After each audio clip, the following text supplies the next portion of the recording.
And I'm sure home. Oh, you are the legend. The legend that Lumba at me. I can't tell you.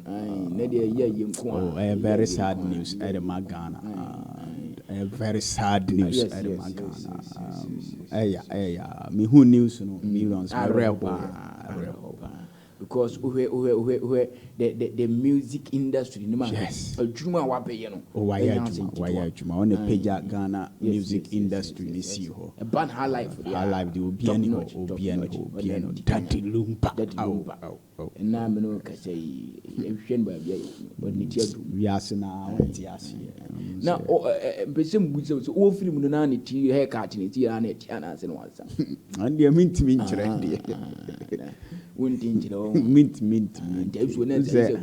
I don't to follow any more lifestyle. So mint, and away a become Biara. So all go do they drew a bad day. But be a much better my one. I say,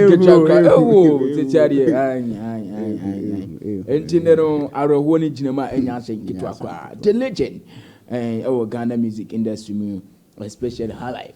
I only could jump on the and I could jump on Chilimta. And they were to them all and said, Arrow, waitress, I say, yet you see, yes, I say, you live a good life because you name da. Yeah, obey, Dabby, you name die. No, be an him said that the Lumba report cramming me and say, almost see us Obuchi. Yes, and I'm going to call hospital. Nesho Koyawa, I'm a beam. You ask an honor, undim dear bed. The moment I was sorry free catesso, or sorry free bed, so a peer who nim the bed happened the day. Into say, who go throughout the day, now the patcho. Now, we are Fanasi and Manyanko, because would you den. Obiani ho bit may avoid the death. Yenina ebeko, whether you like it or not.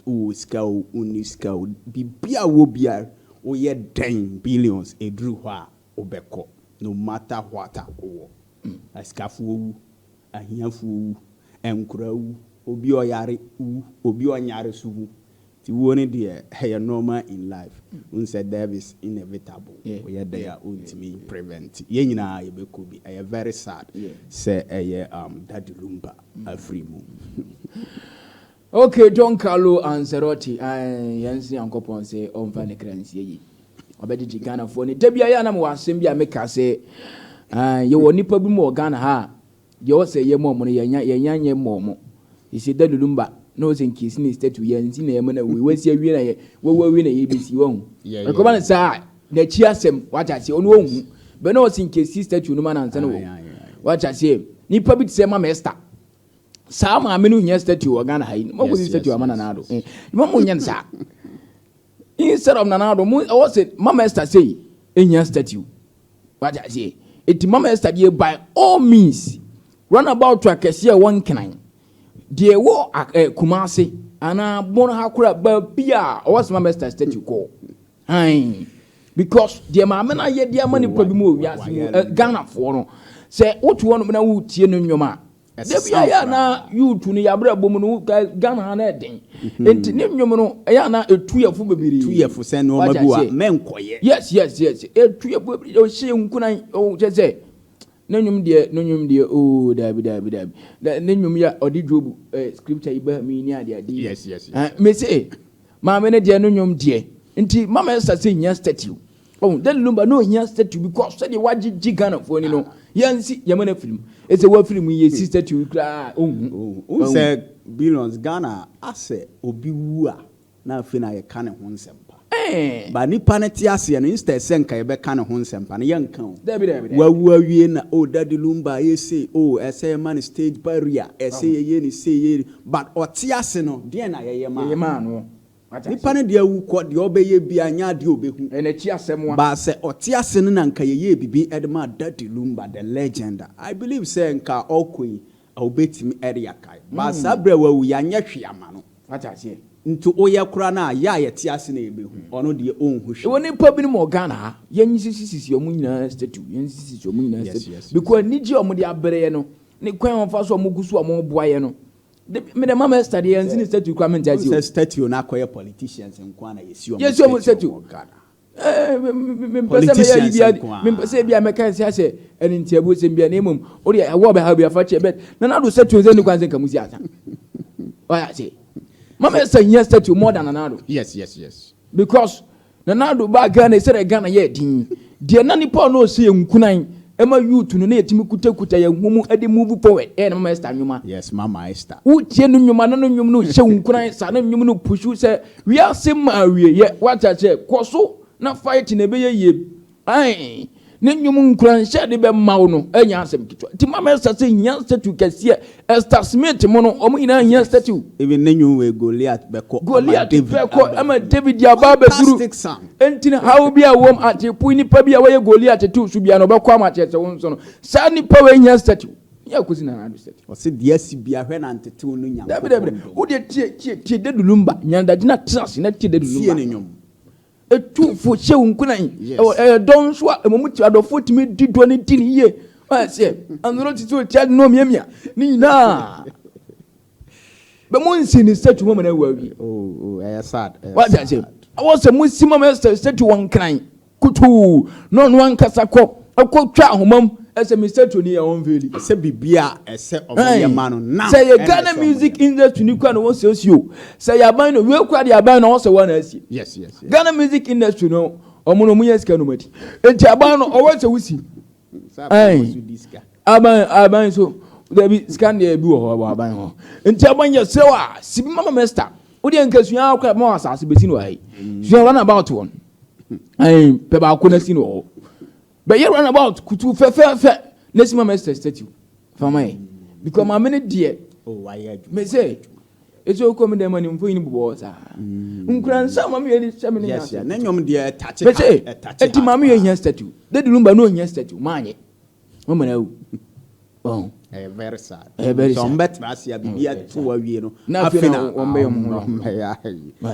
yes emwa na oye bibia ohunu waja sie ye place bibiri ba ma bua Ghana play bi sabe di pele onye statue Ghana na ma ko statue amana na asamoa jamu nyina asamoa jan hia statue de bia me ka se ayu mu nyina asamoa jan jesi na ode bo opona ti se ni boot no eni jesi ni hosu ni nyina o wa se me ko gu across post stadium o pio be ko bia nkonkowe o wa so me say ayade bia wa hu Ghana ni bia ni wa no be fida yes and true but akwa ketwa no ye wo no to nge asamoa jan bo plate se no 2010 eni sade no ye remfi and ye afi sa 2009 boys no Mamadu and a ball last Sunny Jason no woro ye no o wa se ba na ho nka sa Jason no wa ka soccer museum na chese and Ghana mama ye generating income the first time I heard under 20 another Lumba you see the legend of Ghana high life Ghana music industry this one wa be brutal abana duma no ma on menyo no to na ya bono bonta abrofo no ba na moni age yes afi mama Esther gospel the greatest of all time Ghana gospel industry the greatest of all time is statue ni yes broni hu an na ni age oba be pare what I say o to ni na monye na ti Ghana ha ni abedi pay statue wa Ghana ha yi de wa be de amayi ye ni statue ni na no hosa de wa say government ni football fraternity no mu na hwe na o me ye na face the music industry no mu na mo hwe na mo ye yes an yo mani na wa say ye obi mo ho mo say show money mo yama so no mo film the Lumba no hia ni mo yanse ada die we ya twenya senke be ba so ama nipa no kwansa ezi okura isi na chi asema mama Esther de mama no kwansa mama ne nkosesi ayi obenyina che papa yankopon ahira no to se mu ye bibi di hye na ni monyam se munsi ni kutu parliament house okra munsi mfansi anu mu ho ba bia mbesi tu se Ghana fo nyina betima ba hwe be ya toro site mama ye deserve statue ankasa yes I said, "No, say come ya divert sports, but what me sound bounce back in. You be sports mun come because very important. Because that Lumba yamana ya kosa ayen aranche na me yansa no kono ayem ya ba. But mama start there. O was say chine ni munyam. Mama no. O tia si no say chine ni munyam. Ne nyom die. And the boy say, "My tie no nyoma na ehim kuna." But o mai mutendin And your more, Esther Smith, Moon, the Lumba Moon, Kakanga, we and you dear very sometimes Utimi cut down, but Utium Bia. What I say, just a mouse spirit, a baha. no much one of Mogosi, Mouse, sorry, Mogos in another state. Oh, that is an I see. Because they come one, Mr. Diabo, and not in be my no credit about when ye be my. Mamma stop just say Ghana and Bia or Ghana Bia a benefit. I benefit you from my Oh, say, I'm president in the Yaiska and on the Yachman. I know Biaska, Bianfani, Bottomska, MABBia. Obio baby Biagina, a Ghana for yet 2 years. Taxes I and on the baby. But Mamma Esther, your bonum money impacting. Impacting, that Lumba Chimponium. Na utie nyom na ama bibia koso come and no ko be nyame mfa wo sie yi very sad ma o man Ghana very sad on ho su yi pa mfa wo sie yi nu say an sheda ntene yare ye bi o yare si o dabi de ati anti de Lumba fi yankopon fa ne kran sie yi pa yanko Saturday 20 Androti yeah billions are Saturday we very sad day e mo man kon Ghana ye rem fida any day 27 July yes 26 July Saturday dark day at the dark day day Ghana for any Nansiana kai Atamils 24th July 30 years me kai pass Atamils film make up bia na mo make them shaduro and the roti enu komo 13 years now. July. We say July now. I say it take legends, wow. Yeah. July no ya. Oh ya ha been wo Ghana hai. I say I didn't so many team ya na dey wo Ghana ha. Oba no be fair legend not ni weather. July weather no. Oba ya no be fair legend not ni ko. O so no ya hwa na ye yam bi ka che no. July no. Through July no I very careful. Because July no ya ha adwene. July ha adwene. O legend pa.